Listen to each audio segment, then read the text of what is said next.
Greetings and hello once again. This here is the ancient spirit Tralaka. Well, at least in spirit. Here we go, the last chapter of video 48. The crystals, I do not believe, are formed here on Earth for those old type of swords. Because according to the old large dragon, the crystals are custom made to tie the warrior who will be with that same sword his or her whole life.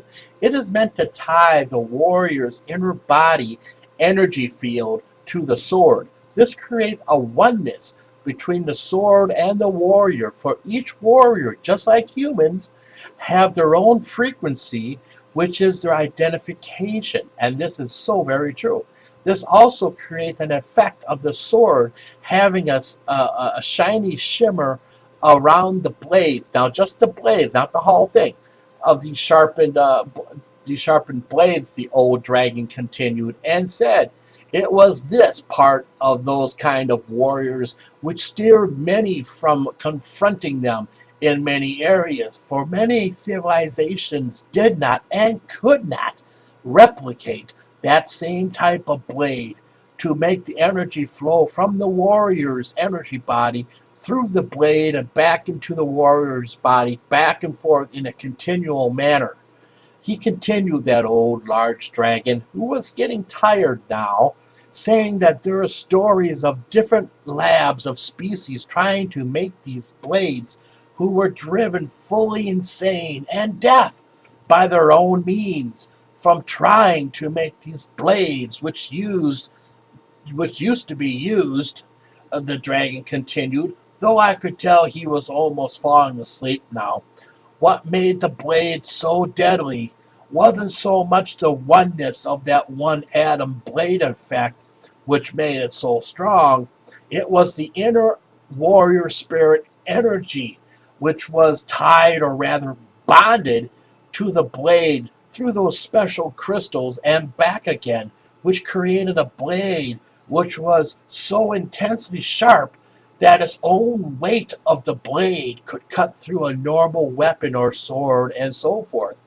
And the blade stayed that sharp continually as long as the warriors who had it, as long as they were in real great health and a very vibrant, healthy energy body, energy and physical body also. And he continued, premium health was always required, which replied, does not seem to apply to you, as the dragon starts laughing in this life, and he laughed more at my expense.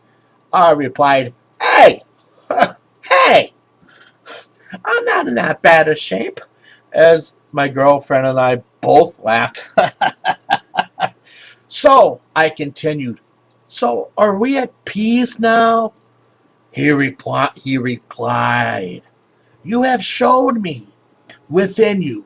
You still have some of that ancient warrior's honor, though you shield it very much on this planet to protect yourself, so you can live this new experience, which is strange from a dragon's viewpoint, and mark your own new path in a living multidimensional universe.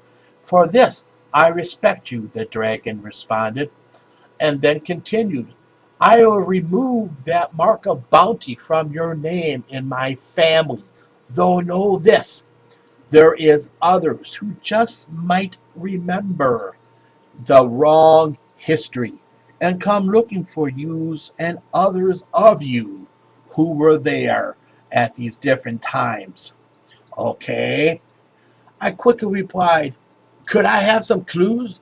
Could I have some clues to what could be coming or who? He replied, not a chance. Oh, come on! I said, please, give me some bits and pieces so I can train and understand it. He replied, no! Your inner world sun will not always be sunny. Prepare yourself in a better prepared, awakened spirit human. You old spirit then you will know. Study and relearn. Remember and study. Relearn. Remember. Study. He said as he faded into the darkness of our living room. We both could tell he had left, leaving me with more questions than I had him answer for me, and yet very grateful for the chance to walk away from this encounter also. Being alive and minimum body damage. 2002. What a year of battles. This here is the ancient spirit Tralaka. As always, travel safely, journey to the many worlds, experience many experiences safely, and learn of other species. This here is the ancient spirit Tralaka. Good night.